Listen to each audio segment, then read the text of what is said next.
Good morning, grade 6. Eid Mubarak to all of you, and welcome back to online learning. We've had a week off from English learning, so it's good to be back.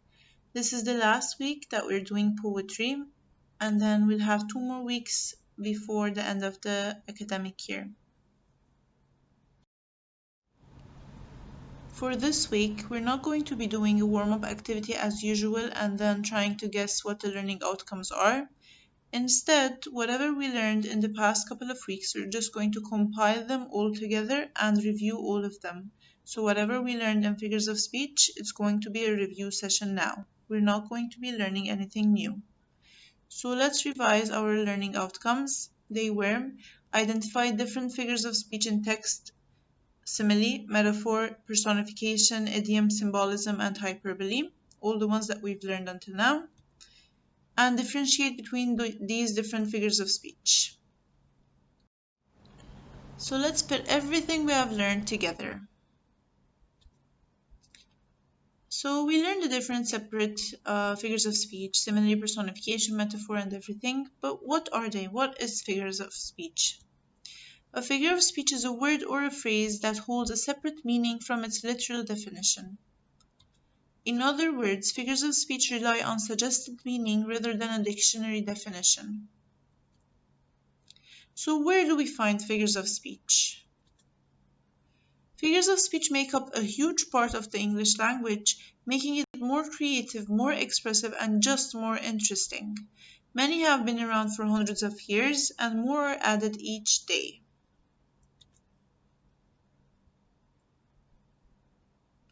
You have heard of the expression that cat has 9 lives. And here's another expression.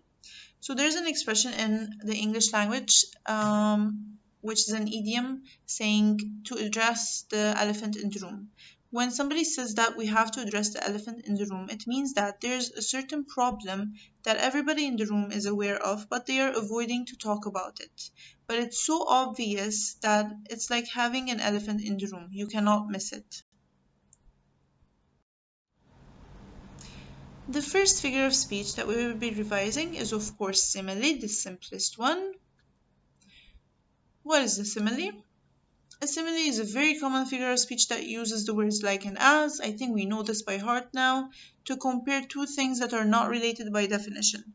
For example, he is as tall as a mountain.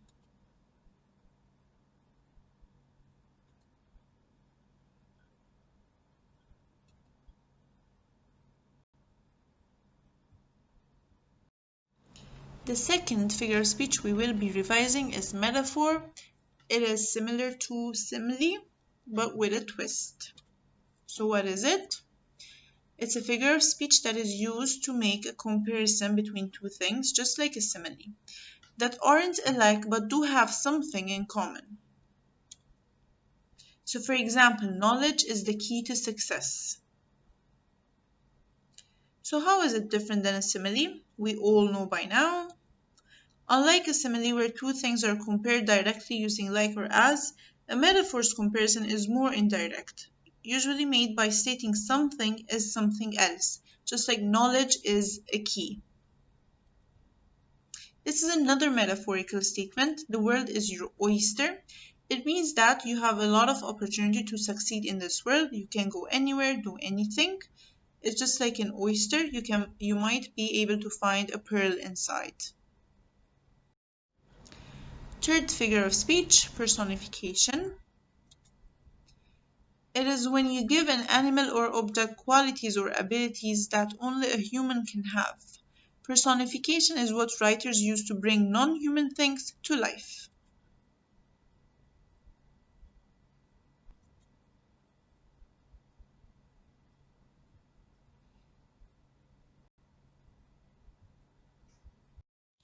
Number 4 is an idiom.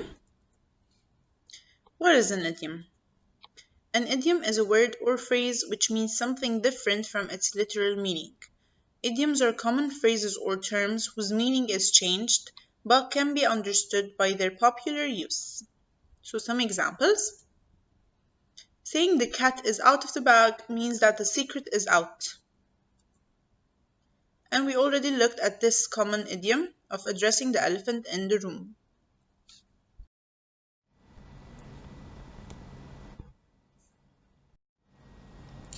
Number 5 is hyperbole. What is it? It's an exaggeration used for emphasis or humor.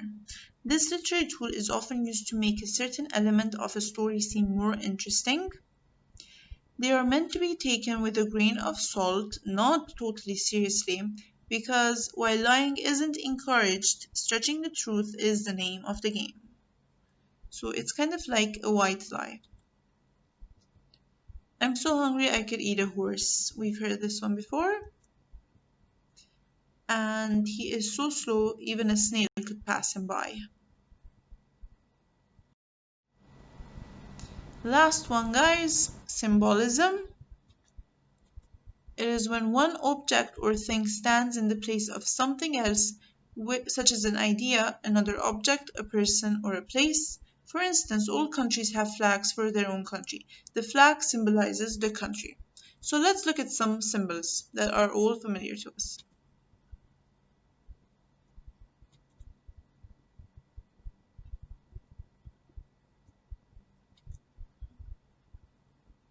Hand gestures as symbols. And that is it for figures of speech. We cover all of them for this year. Functions of figures of speech. Why do authors use figures of speech? Through the use of figures of speech, the author makes the unimportant ideas important. So the author can shed light on things that he or she wants the readers to focus more on. It brings color and light, understanding, and clarity. All of this adds flavor to writing and makes the experience of reading so much more enjoyable. We can feel what the author felt, we can see what he or she has seen, we empathize with him or her, experience his or her joy, frustration, pain, and anger.